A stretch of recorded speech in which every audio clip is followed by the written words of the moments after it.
As coisas são muito estilhaçadas porque a nossa atenção está sempre dispersa em várias direções. E eu acho que o remédio para isso pode ser, um livro curto, mas um livro curto que não só vá direto ao ponto, mas um livro curto que seja bom o suficiente para prender sua atenção e te levar adiante numa leitura que vai ser rápida e ao mesmo tempo vai ser importante.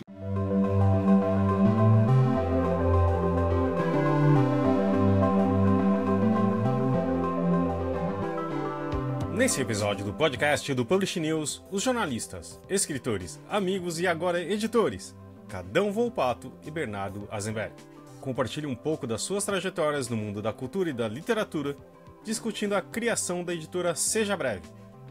Eles falam sobre a proposta de publicar livros curtos que sejam relevantes e impactantes, abordando temas contemporâneos e a importância da diversidade na literatura.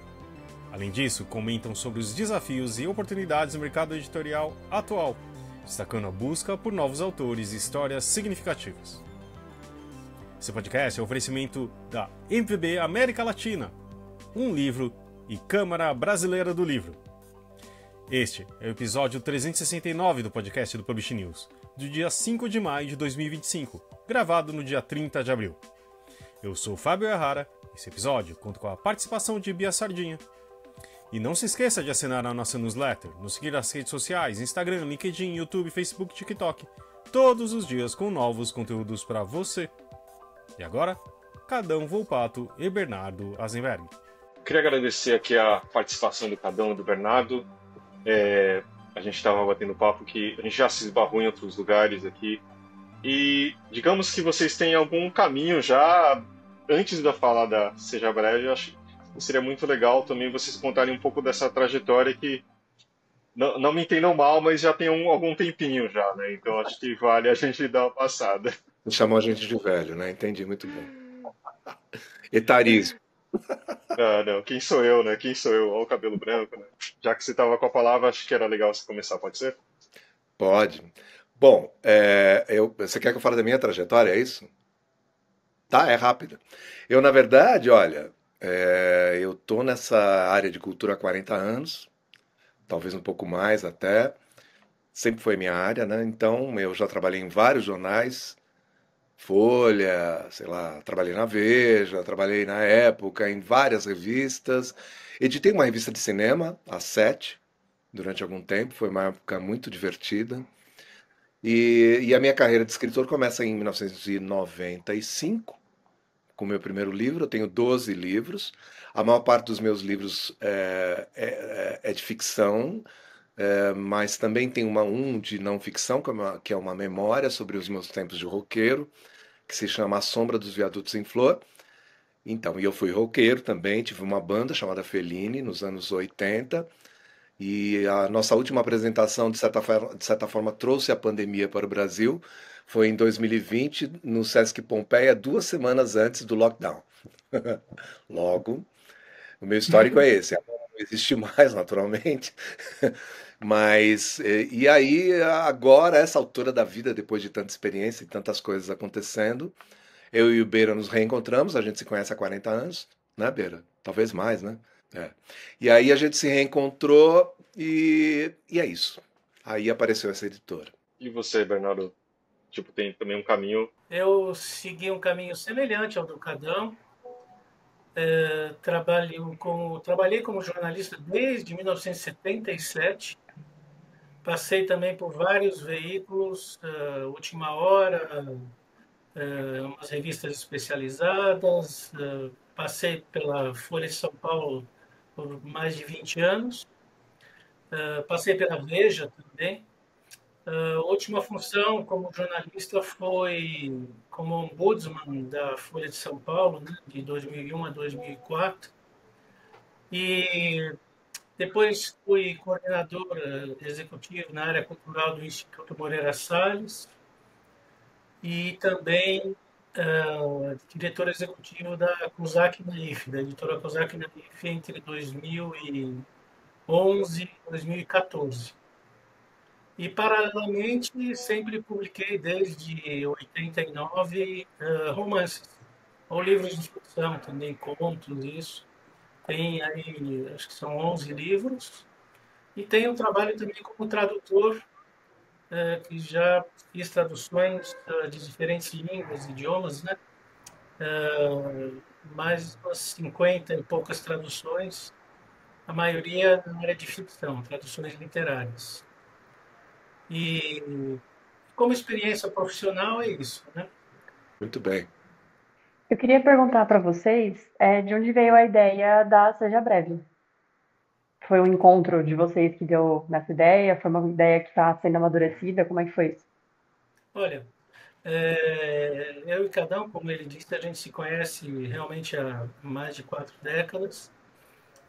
Nos conhecemos ali em torno da militância política, ainda na época da ditadura militar, e depois fomos nos acompanhando ao longo dos anos, acompanhando um ao outro nas diferentes atividades culturais, editoriais que cada um ia desenvolvendo, né? Então, não deixamos de nos acompanhar durante esse tempo todo. E no ano passado, por volta de setembro, mais ou menos, o Cadão tinha voltado um pouco de Nova York, e passou acho que 5, 6 anos, né, Cadão? 6 anos.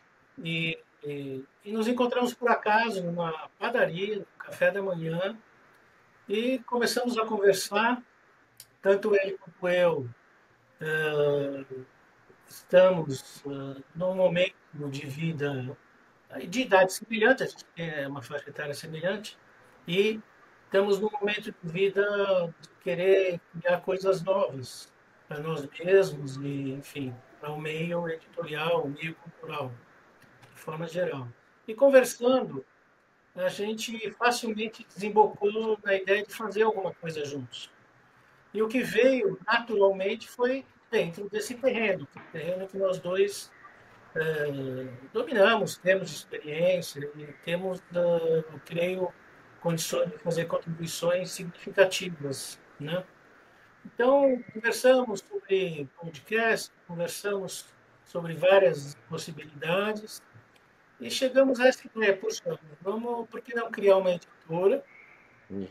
A gente sabe que existem inúmeras editoras novas, de boa qualidade,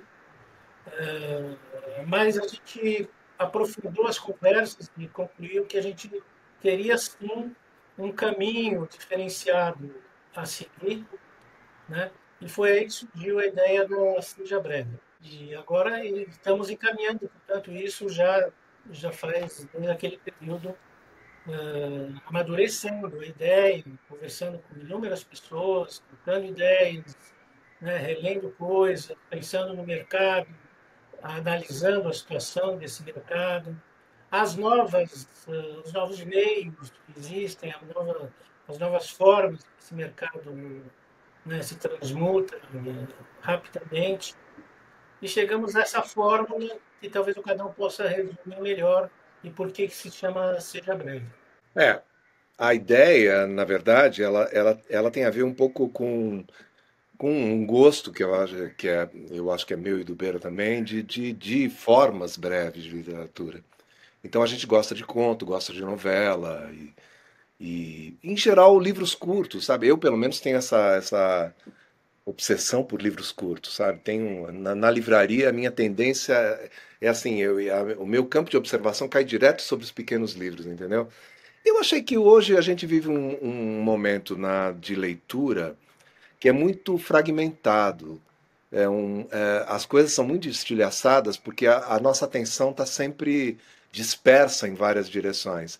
E eu acho que o remédio para isso pode ser, um livro curto, mas um livro curto que não só vá direto ao ponto, mas um livro curto que seja bom o suficiente para prender sua atenção e te levar adiante numa leitura que vai ser rápida e ao mesmo tempo vai ser importante. Eu acho que a ideia é essa. A ideia de ser compacto também é legal, porque os livros são muito bonitos, eles têm uma capa muito atraente, todos eles vão ter cores fortes e eu acho que a gente volta para o objeto livro. Só que eu acho que voltar para o objeto livro no tempo que a gente vive ainda é uma contradição, porque as coisas dispersam a nossa atenção para todos os lados. Mas como a gente adora objeto livre, eu acho que a gente volta para ele, se agarra a ele e mostra que é possível, sim, você passar seu tempo com uma coisa que vai ser sempre profunda, eu acho, apesar de pequena e apesar de curta. Então a ideia é uma literatura que seja curta, mas que seja muito bem pensada, e que seja também surpreendente. Então a gente pensou em livros que fogem um pouco do lugar comum, eu acho. São livros, os nossos primeiros livros e os livros que vêm por aí têm uma pegada surpreendente e, em geral, tem que significar isso para a gente, enquanto editor, para poder circular, entendeu? É essa a ideia. E já voltamos para nossa conversa. Esse podcast é um oferecimento da MVB América Latina, onde a inovação e a tecnologia impulsionam o mercado do livro. Com a PubNet você ganha eficiência, agilidade e segurança em cada pedido. E quando o assunto é metadados, metadados é com a MetaBooks. Porque, no fim das contas, o propósito da MVB é um só: levar os livros até os leitores. Aproveitando um pouco da sua fala, Cadão, o Bernardo passou pela COSAC e tudo, mas como que é ser editor ainda no momento atual, né? Porque você falou, a leitura é mais difícil, acho que para todos nós, em determinado momento, por excesso de estímulo, etc. E acho que o caminho, talvez, de ser leituras mais breves ajude isso, né? Tem um Eu, pouco isso, mas o processo editorial tem uma outra coisa que é além do autor, né? é. Eu acho que assim, tem que ser boas histórias. Na verdade, a gente está se confrontando, eu e o Beira, enquanto novos editores, aquele negócio. É um negócio para você, né? Você está botando dinheiro ali, você tem investimento, mas por que que a gente está fazendo isso? Porque tem que ser uma coisa relevante. Então a gente pensou sempre e está pensando sempre em histórias que sejam relevantes, que tenham alguma importância, que tenham algum tipo de reflexão para o nosso tempo. Essa reflexão ela pode vir em forma de ficção e em forma de não ficção. Pode ser um pequeno ensaio, mas também pode ser um pequeno livro de contos. A questão é a relevância. Para nós que estamos agora do outro lado do balcão, qual é a relevância? Eu acho que é a qualidade da coisa, da história, sabe? O que tem para ser contado. A gente até agora conseguiu pautar boas histórias, isso é que é legal. A gente conseguiu meio que ajudar a realizar os livros e os livros que a gente também vai gostar de ler. E isso é uma coisa que eu acho que só depois que você atinge certo ponto, certo patamar na sua vida, você consegue imaginar. Eu acho que é um negócio generoso, porque esses livros, eu acho que eles interferem de alguma forma na realidade que a gente está vivendo. De uma forma modesta, porque são poucos exemplares, são livros pequenos, né, são livros modestos nesse sentido. Mas eu acho que eles têm coisas a dizer. Então, o importante é descolar onde é que estão essas histórias exatamente, né? Todo mundo acha que tem uma história para contar, todo mundo acha. É verdade, eu acho que muitas vezes isso acontece. Mas nem sempre essa história pode ser transformada numa coisa que todo mundo vai querer ler. E acho que o nosso papel tem sido esse. Achar esse ponto, sabe? Em que é possível transformar essa história numa coisa que seja relevante. E é isso que a gente. Existem temas que estão candentes nos últimos anos e a gente quer ir atrás desses temas, né? São temas que estão na pauta, que são objetos de discussões mais amplas. Estou falando de diversidade, estou falando da questão de polarização política, falando de questões raciais, e esses temas nos interessam.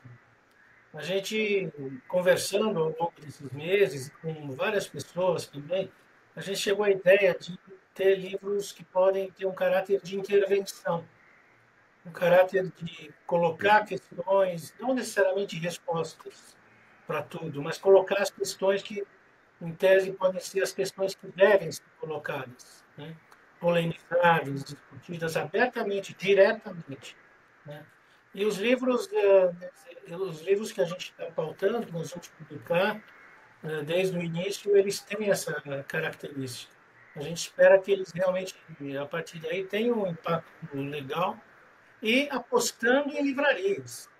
A gente está com a ideia de que as livrarias, que também tiveram, vamos dizer assim, um ressurgimento, livrarias de rua, etc., que vocês acompanham melhor do que nós isso, ressurgiram em São Paulo, não só em São Paulo, em várias cidades, e parece que a tendência é de que isso se incremente com uma espécie, vamos dizer assim, de, não diria falência, mas eu diria de um enfraquecimento de grandes redes, como a gente conhece, que sabe o que aconteceu, e ao mesmo tempo um florescimento dessas livrarias de rua. Existe, eu acredito, eu tenho um sebo, por exemplo, eu sou proprietário de um sebo, e nesse meu sebo, muitos jovens aparecem procurando livro impresso, obviamente. E o que me surpreendeu bastante nos últimos anos, né? E é um elemento que também estimula muito. Eu acho que mesmo que a gente fale do crescimento das telas, de maneira geral, que é óbvio, inelutável, irreversível, a convivência entre as telas e o livro impresso é uma coisa, do meu ponto de vista, também inevitável. A tendência é de uma convivência, de uma alimentação recíproca, né? Então a gente está dentro dessa visão, considerando que a Seja Breve tem futuro, tem futuro. Uhum. Legal. Eu ia perguntar, como que está sendo essa montagem do catálogo? Vocês estão recebendo originais? Vocês estão contatando os potenciais autores? Vocês pretendem abrir algum tipo de concurso, alguma coisa do tipo? Sim, a gente, a pergunta foi um pouco cortada, Beatriz, mas eu vou tentar responder o que eu ouvi. A gente tá, depois que isso foi anunciado, quer dizer, teve uma primeira nota a respeito, a gente tem recebido muitos originais. A gente estava até conversando sobre isso exatamente agora, antes de começar. Vários originais, mas muita coisa interessante. E sabe o que é legal? Uma coisa que é uma característica que está sendo muito clara no que a gente está fazendo é que a gente está lidando com autores novos. Boa parte dos autores com que a gente está trabalhando são autores que não tinham publicado, entendeu? São pessoas que a gente ou conhecia ou por tabela acabou conhecendo. E é interessante isso porque a gente também farejou em algumas situações algumas histórias que estavam com essas pessoas e que elas deveriam contar, entendeu? Isso foi importante para chegar no ponto, porque eu acho que a literatura ela deve ser feita de uma extrema diversidade, entendeu? E eu acho que é assim que ela funciona da melhor forma. E a nossa ideia é diversificar bastante. Para diversificar, você tem que sair da coisa do senso comum, quer dizer, da coisa que está sendo feita com mais força hoje em dia. Então você tem uma literatura voltada para determinados temas. A gente quer meio espalhar esses temas de alguma forma e trabalhar com eles e trabalhar de uma forma nova. Quando o Beira fala que a gente está lidando com temas que têm intervenção na realidade, tudo isso, esses temas que têm intervenção, que vão ser importantes, que vão ser relevantes, etc e tal, tem que ser tratados com bossa, tem que ser tratados sabe, tem que ser tratados com literatura, mas uma literatura que seja acessível, que seja generosa, entende? E é difícil chegar nesse balanço, né? Porque não tem tanta gente assim nesse mundo que escreva tão bem, mas a gente está descobrindo, isso é notável, estão vindo coisas para a gente que são incríveis e que têm muito significado. Então, o nosso caminho também está sendo pautado por aquilo que a gente está recebendo e que eu acho que abre novos universos para a gente, assim, sabe? É uma coisa em expansão real que do outro lado do balcão a gente não via, né? Eu não tinha essa noção de que se podia tratar de tantos assuntos assim de uma forma interessante, né? É importante ser interessante, ser legível. A gente tem uma concorrência enorme com um monte de outras mídias, né? E a tela, como disse o Bernardo, a gente tem uma concorrência com tudo. Então tem que ser legal, sabe? Tem que ser bem escrito. Esse tipo de coisa que é o desafio mais importante para a gente. Acho que eu respondi a tua pergunta, né, Beatriz? Uhum, respondeu. Outra coisa que eu acho que pode ser interessante, tipo, acho que vocês devem ter ouvido também alguma coisa do tipo, narrativas curtas não são comerciais, ou tipo, coisas assim também, nesse sentido, né? Acho que queria saber também de vocês, que cada um comentou também que é um negócio, né? Essa perspectiva também de vocês têm, como que vocês têm algo estruturado de quantos títulos, retorno, etc. Também tem um lado mais pragmático também que vocês têm planejado? Olha, desde que a gente iniciou as conversas, inclusive com distribuidores e com livreiros que a gente visitou, além de escritores e leitores, é engraçado, Fábio, porque o retorno que a gente teve foi num sentido um pouco contrário a esse, É, em relação à ideia. Eu entendo o que você diz, quando você diz de formas breves, que, em geral, editores, por exemplo, não gostam muito de livros de contos, né? Que livros de contos, pelo menos muitos editores dizem que não vendem. Nós não estamos pensando em livros, vamos dizer assim, exclusivamente livros de contos. Nós vamos ter livros de contos, com certeza, porque é uma forma que a gente gosta, que a gente a gente pratica, valoriza, né? a gente pratica, inclusive.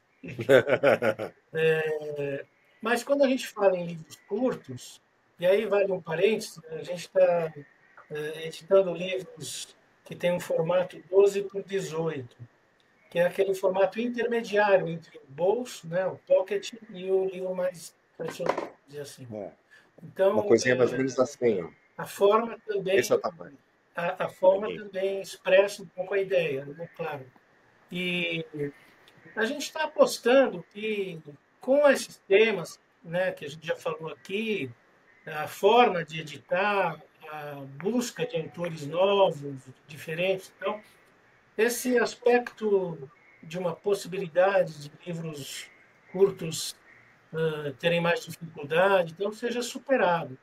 Até agora, pelo menos, como eu estava dizendo, vários livreiros que a gente visitou, que a gente conversou à distância, então, falaram, olha, eu acho que é legal sim, nessa linha é legal.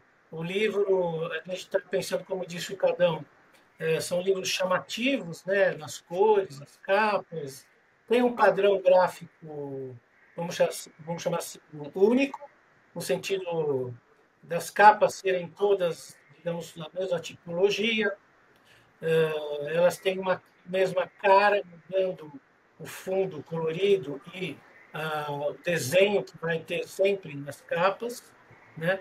Então, de certa maneira, ele pode ter uma cara, entre aspas, de coleção, vamos dizer assim. Isso eu acredito, a nossa aposta é que essa é possível chamar atenção nas livrarias e ocupar um espaço, claro, dentro das limitações, a quantidade de livros lançados, as limitações das livrarias, etc., a gente conhece bem. Mas existe a possibilidade de um espaço específico, a gente acredita nisso, sabe? Como eu disse, muitos livreiros têm estimulado a gente a fazer. E acho É. que não é da boca para fora, eu acho que é opinião sincera que a gente tem ouvido. Fábio, é engraçado, não houve ninguém, e a gente já falou com um monte de gente, que disse, ninguém. Todo mundo achou a ideia brilhante. É engraçado, né? Todo mundo achou a ideia brilhante. Até hoje a gente só ouviu isso. Por quê? Porque eu acho que é meio ovo de Colombo, porque eu acho que esta tendência, ela está no ar. Eu li alguns artigos no New York Times, por exemplo, que diziam que essa coisa da brevidade ela de fato está rolando, entendeu?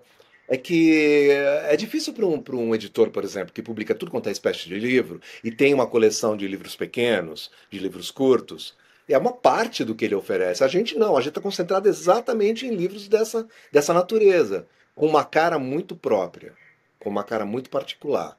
E isso lembra uma coleção, e eles também lembram uma coisa que a gente ouviu sem ter pensado, tem que admitir, a gente não premeditou isso, eles têm um pouco de cara de capas de literatura de cordel, que me deixou muito feliz, porque é sinal de que existe ali uma cara própria, entendeu? Particular. E as capas, elas são essenciais, claro que são, mas por outro lado as histórias também são, sabe? O que a gente está contando. Quando a gente fala de contos, eu acho, e a nossa tendência é não publicar contos que sejam contos por si. Quer dizer, eu acho que tem que ter uma ideia. Tem que ter uma ideia permeando esses contos, entende?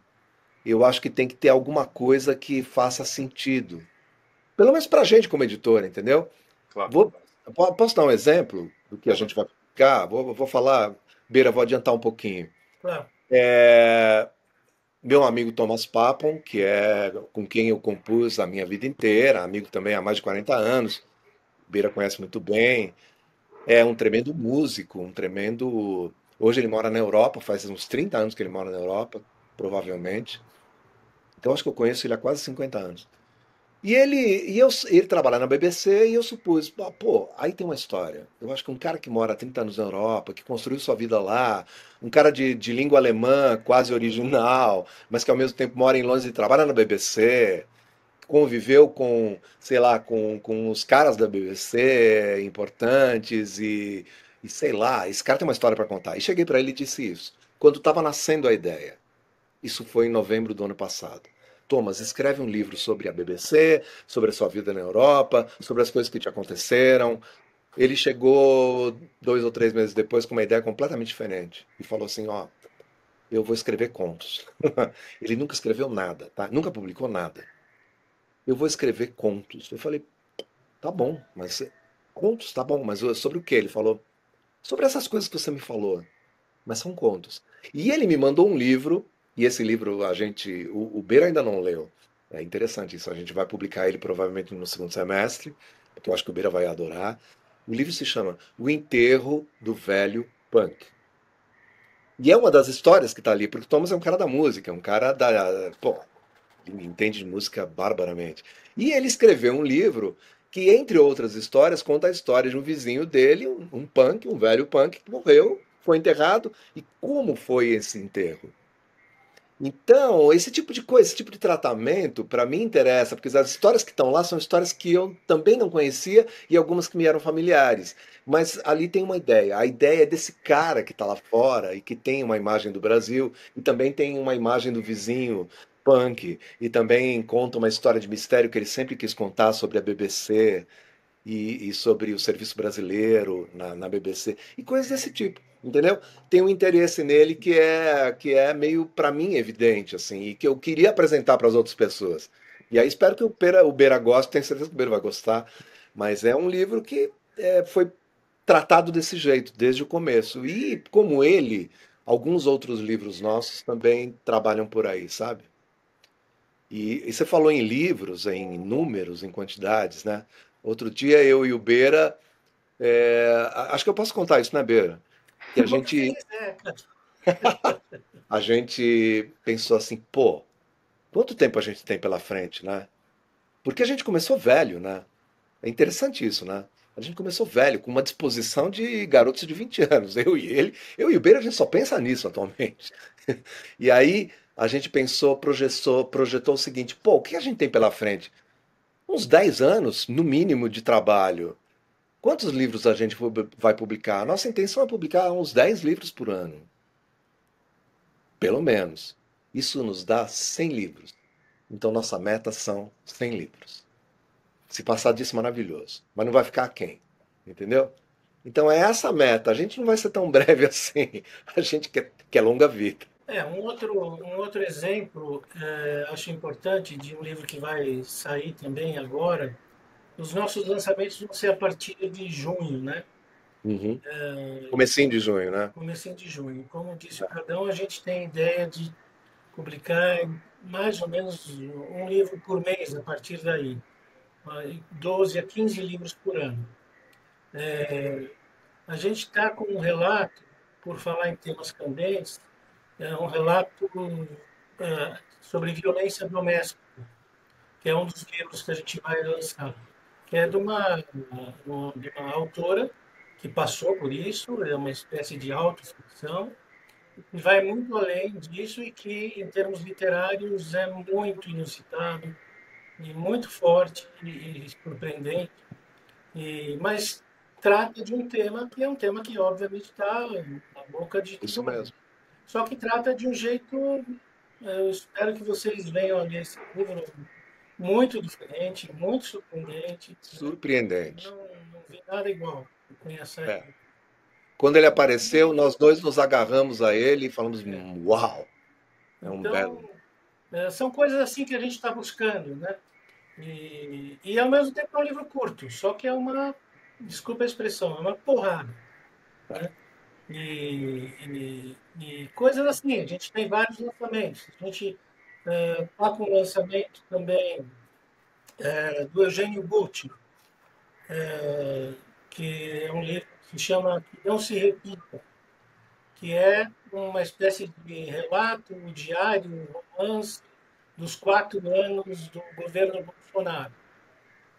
Muito a quente, né? Muito a quente, porque ele acompanhou isso, inclusive como cronista, É. semanalmente, praticamente, então todos os dados ele tem reunidos, né? E ele transformou isso num livro muito impactante, que, enfim, esse título expressa um pouco a ideia de como aquele período foi difícil e tudo isso. E é um livro, vamos dizer, de política, claramente, né? Demolidor. Demolidor, né? Enfim, são 2 exemplos que eu quis trazer também, além desse que o Cadão mencionou do enterro do Perry Punk. Já ouviu falar em POD? Impressão sob demanda? Nossos parceiros da Livro são a referência dessa tecnologia no Brasil, que permite vender primeiro e imprimir depois, reduzindo custos com estoque, armazenamento e distribuição. Com o POD da Livro, você disponibiliza 100% do seu catálogo, sem perder nenhuma venda. Legal. Vocês mencionaram sobre o projeto gráfico que é a Paola Bianchi está fazendo. Vocês podem falar um pouco mais como foi esse processo? Uhum. Sim, Cadão, por favor. Olha, a Paula é minha cunhada. Eu sempre admirei o trabalho dela. A gente trabalhou junto na revista Trip, trabalhou junto na revista TPM. Eu não estava na TPM, mas ela trabalhava na TPM. É uma das artistas que eu mais admiro. Quando surgiu essa ideia da editora, e eu e o Beira lá em Paris, muito chique, e eu aqui em São Paulo, a gente conversando, a gente pensou, bom, eu comecei a espalhar para a família inteira. Porque assim, desde o começo eu e o Beira achamos a ideia brilhante, né, Beira? Aí a gente começou a espalhar isso para tudo quanto é lado.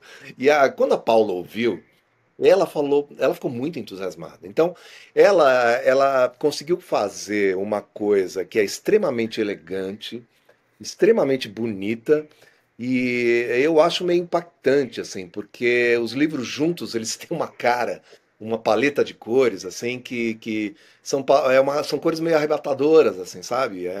E a gente está trabalhando em trio, na verdade. Eu, o Beira e a Paula estamos trabalhando como um trio. E a gente está agora envolvido no projeto, na gráfica, a gente está quase já pisando na gráfica semana que vem. E isso está sendo um trabalho muito especial, porque a Paula é uma pessoa de chão de gráfica, sabe? Ela adora essa coisa. E a gente visitou a gráfica com a qual a gente vai trabalhar, e ela ficou entusiasmadíssima. E o projeto que ela faz é um projeto muito simples, mas muito bonito. Na verdade, ele é tão simples quanto a ideia, mas ao mesmo tempo ele é de uma elegância muito grande, e eu acho que ele contempla. Porque assim, nossos livros não têm orelhas. Nossos livros têm um bilhete de apresentação, logo na entrada. É sempre assim, no sentido de conduzir o leitor para uma narrativa, para uma história que vai ser ou uma reflexão, ou um ensaio, o que quer que seja, da forma mais diligente possível, sabe? Como se abrisse uma porta. A orelha não vai ter nenhum significado, mas esse bilhete introduz a pessoa, sabe? Olha, é aqui. Entendeu? E eu acho que a Paula foi fundamental nessa história porque ela conseguiu transformar as ideias que a gente estava tendo em algo real. E ela concretizou isso também com ideias próprias que sempre foram surpreendentes também. A gente convenceu a gente de várias coisas, inclusive, sei lá, tem uma coisa um pouco, às vezes, até um pouco anárquica, assim, que ela tem uma imaginação, sabe? E ela defende as coisas dela de uma forma. Uma pessoa que veio de revista. É importante isso, porque a revista ela tem um apelo diferente de um livro, né? A revista tem aquela beleza da forma, mas ao mesmo tempo tem, né, um impacto que ela quer causar, né, para você comprar. E eu acho que ela trouxe isso para o mundo dos livros. Ela já fez outros livros, mas é a primeira vez que ela se envolve com uma editora de uma forma tão forte assim. E eu acho que ela trouxe esse mundo mais rápido, sabe? A ideia de rapidez e e de funcionalidade naquilo que ela desenhou. Então, os livros são muito bonitos e ao mesmo tempo dá vontade de ter. Eu acho que é o que a gente quer. Como a gente é do mundo dos livros, a gente gosta do objeto livro, e a Paula também é fissurada pelo objeto livro, então a gente faz objetos que as pessoas vão querer ter de alguma forma, talvez como uma coleçãozinha, porque é isso que acabou também aparecendo à medida que a gente foi vendo o que a Paula estava fazendo, porque tem um apelo gráfico muito, muito, muito forte. Acrescentando a isso, todas as capas, como eu cheguei a falar, tem um desenho, né? Ah, e quem faz o desenho é o Cadão, que nós, o Cadão é É bom ser multiartista, ele editor, faz os porque você pode desenhos fazer essas incríveis. coisas. E é uma forma também de a gente dar um lado autoral para tudo que a gente está fazendo, Ah, né? ah. Então, para cada capa tem um desenho específico, desenhos internos também, eventualmente, no miolo dos livros, né? Que vão além de mera ilustração, quer dizer, não é uma ilustração, são desenhos criados a partir de interpretações e tudo. Isso vai marcar a editora também, está marcando. Eu não sei se eu posso mostrar um livrinho aqui. A gente tem, na verdade, não é um livro, a gente tem uma capa que a gente fez, que eu imprimi, que é essa daqui, por exemplo. Ó. Não sei se dá para ver bem. Esse é o livro do Eugênio, que Esse é o não livro se do repite. Eugênio, que essa capinha chegou a sair naquela matéria que a Folha de São Paulo publicou sobre a editora, e a cor não pode estar saindo muito bem aqui. É. A ideia é de um verde bastante forte, diferenciado, e, Um Pantone é, carregado. e nessas dimensões que eu mostrei aqui, quer dizer, é um livro 12 por 18, né? E todos os livros vão ter ilustrações. Eu tenho um outro aqui, que talvez a cor não vai ser essa definitiva, mas também é uma cor de laranja forte. Ah, Tem esse um livro é muito legal. lançamento que a gente vai ter também, que é do DJ Dolores, do DJ Recife. Dolores é um velho personagem do Mangue Beat que a gente descobriu no Instagram, eu descobri no Instagram, ele já tinha gravado músicas minhas e que ele escreve muito bem. Então a gente tá chamando ele de Antônio Maria do Mangue Beat. São crônicas com uma cara muito particular, assim, entendeu? É por aí. E já voltamos para a nossa conversa. E também com o apoio da CBL, a Câmara Brasileira do Livro representa editores, livreiros, distribuidores e demais profissionais do setor, e atua para promover acesso ao livro e a democratização da leitura no Brasil. É a agência brasileira do ISBN e possui uma plataforma digital que oferece serviços como ISBN, código de barras, ficha catalográfica, registro de direito autoral e carta de exclusividade. É só uma impressão, mas eu acho que é muito bonito, porque, como a gente falei anteriormente, a gente já se cruzou, mas também, claro, que a carreira de vocês é brilhante, mas ao mesmo tempo acho que tem uma paixão e um olhar novo, né, para o ofício de editor, talvez, de ver as Uhum. coisas como, por exemplo, o chavão que eu falei que você deve ouvir vários, quer dizer, a gente já ouviu vários no caminho, né, tipo, sei lá, capa verde não vende, tipo, livro pequeno não vai aparecer na livraria, Exato. e, na verdade, nada disso se concretiza, né? Tipo, são apenas impressões que a gente tem. Mas acho que tem isso de um, de um olhar diferente para que vocês já faziam, né? Um pouco isso, não? E sabe uma coisa interessante? Para nós, o Beira tocou nesse assunto, mas eu queria reforçar, o papel dos livreiros é fundamental. Porque se você for pensar bem, essa ideia nossa compacta, simples e bonita, tem a ver com as pequenas livrarias. Tem a ver com as livrarias de bairro, tem a ver com as livrarias que em São Paulo são muitas. Outro dia eu visitei a Bibla, por exemplo, que eu não conhecia, ali em Pinheiros, aqui em São Paulo, e eu achei incrível, um puta ambiente, uma coisa. Os proprietários estavam lá, parecia gente como editor, só que eles eram livreiros, entendeu?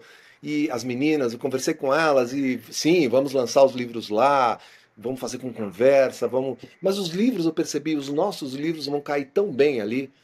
E eu acho que vai ser importante para a gente ter essa conexão com os livreiros. Eu e o Beira, a gente vai percorrer as livrarias com nossa ideia debaixo do braço e conversar com essas pessoas, sabe? Para mostrar que a gente adora o que a gente está fazendo e que é uma descoberta tardia, mas que é entusiasmante. Então, e tentar transferir esse entusiasmo para as pessoas que vão estar lá com nossos livros, entendeu? A ideia é essa, bastante. Tivemos também conversas com, por exemplo, o pessoal da Martins Fontes, que é uma livraria importante em São Paulo. Uhum.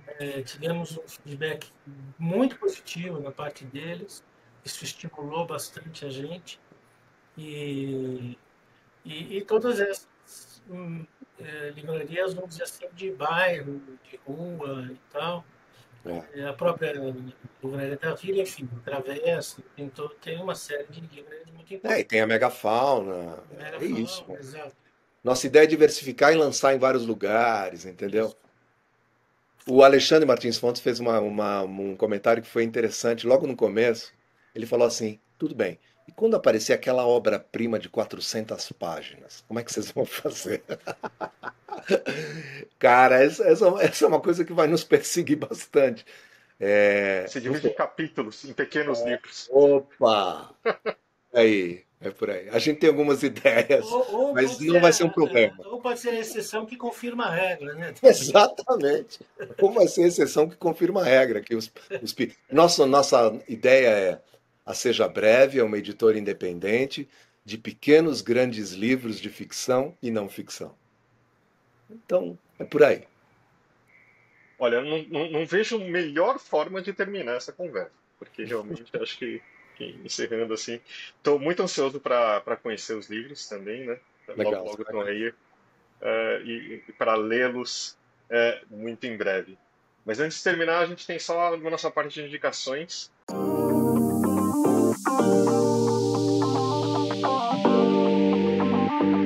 Né? E eu vou começar só para dar um tempinho para vocês, se vocês não tiverem alguma. Mas para mim, eu tenho uma descoberta tardia, que é Edora Akira Kurosawa, alguns filmes eu assisti e tudo, mas eu nunca tinha assistido Han, né?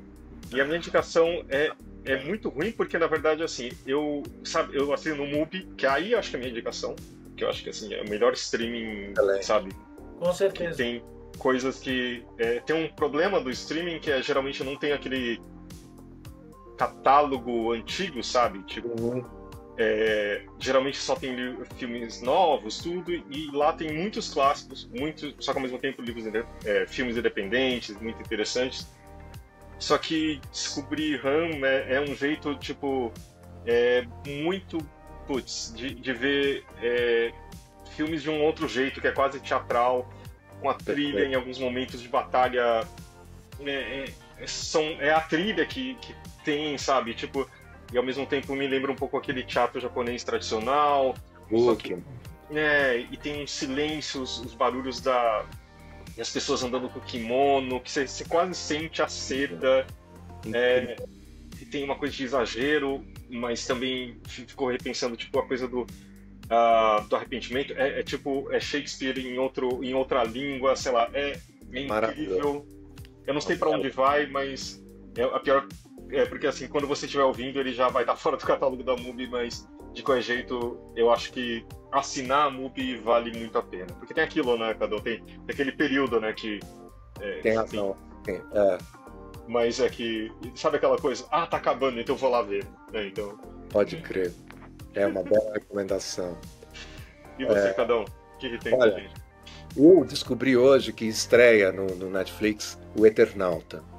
O Eternauta é um filme argentino com o Ricardo Darín, que é baseado numa história em quadrinhos dos anos 50 chamada El Eternauta, que por si só já é maravilhosa, porque o quadrinho é maravilhoso, o desenho não é do autor, o autor se chama Osterheld, que é o sobrenome dele, é Hector Hermann Osterheld. Esse cara tem uma história.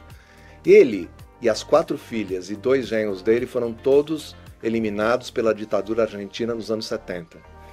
Mas antes ele deixou essa história, que é uma história maravilhosa sobre uma Buenos Aires distópica, em que acontece um evento ambiental estranho e por aí vai. Aí tem os alienígenas no meio, mas é uma história fabulosa. Eu não vi o filme ainda, vou ver hoje à noite, mas eu recomendo muito, porque foi a primeira coisa que eu vi hoje. Falei, putz, estava muito afim de ver isso e apareceu, tá? Então eu recomendo muito. Não sei se é bom, tem cara de ser, porque levou muito tempo para ser feito e os efeitos especiais dependiam de um aparato moderno que ainda não existia naquele tempo, há 3, 4 anos. Agora já tem. São coisas muito avançadas e com aquela cara de cinema argentino, né? E você sabe como é que é, o negócio é bom. Então eu espero que seja incrível mesmo, tá? Uma bela história. Você não vai direto na obra, né? Na original. Eu tenho os quadrinhos, eles são maravilhosos. Acho que talvez entre os mangás, eu adoro mangás, sabe? Eu adoro mangás. E tem esses quadrinhos do Eternauta que pra mim também são fabulosos. São coisas que eu me amarro muito mesmo. Recomendo. E você, Bernardo? Olha, eu, por razões variadas, inclusive pessoais, eu tenho debruçado muito em literatura sobre a questão transgênero, a questão de pessoas trans, etc. E uma referência, e eu indicaria, é esse livro, Um Apartamento em Urano, do Paul Preciado, que é um filósofo espanhol radicado na França, que escreve coisas muito interessantes há alguns anos sobre esse assunto. E esse livro é um livro de referência dele, chama Um Apartamento em Urano, Crônicas da Travessia. Esse aqui, ó, editado pela Zahar. E eu dou essa indicação para quem tem interesse nesse tema ou para quem quer aprender sobre essa questão que é fundamental e que, inclusive, a Semana Breve vai tratar. E não poucas vezes. Muito bom. E você, Bia, pra gente encerrar aqui? Eu vi recentemente, faz 2 dias que eu acabei O Homem Bicentenário. Eu comecei e acabei no mesmo dia. Eu nunca tinha ouvido um audiolivro, inclusive, inteiro. Então foi uma boa experiência de partida, assim, nesse mundo. E é isso, eu ainda estou arrasada. E eu pretendo ver o filme, né? Descobri, enquanto eu tava lendo, eu pausei, eu falei, com certeza tem um filme sobre isso. E eu não lembrava, não tinha me ligado que era o filme do Robin Williams, que é super famoso esse filme, inclusive. Então eu pretendo assistir no feriado e, enfim, completar a experiência do mundinho do Homem Bicentenário. Legal. Muito bom. Até hoje, eu lembro que eu vi esse filme, até hoje eu não sei se eu gostei ou não gostei. Aí você me conta depois. Porque, sabe, uma experiência que você fala assim, nossa, o que aconteceu aqui? Mas eu acho que vale também. Depois você me conta o que você acha. É uma experiência legal também, né? Eu acho. Mas, Cadão, Bernardo, que bom que vocês estiveram aqui. No princípio, eu acho que vai ser muito legal de conversar depois que os livros estiverem fazendo sucesso também, e a gente volta aqui num segundo momento, mas toda sorte para vocês e a gente se vê em breve, tá bom? Muito obrigado. Muito obrigado, gente. Fábio, Bia, obrigado. Valeu, Beira. Até. E esse foi o episódio 369 do podcast do PN. Obrigado a você que nos ouviu e sempre temos um programa novo toda segunda-feira. Até a semana que vem.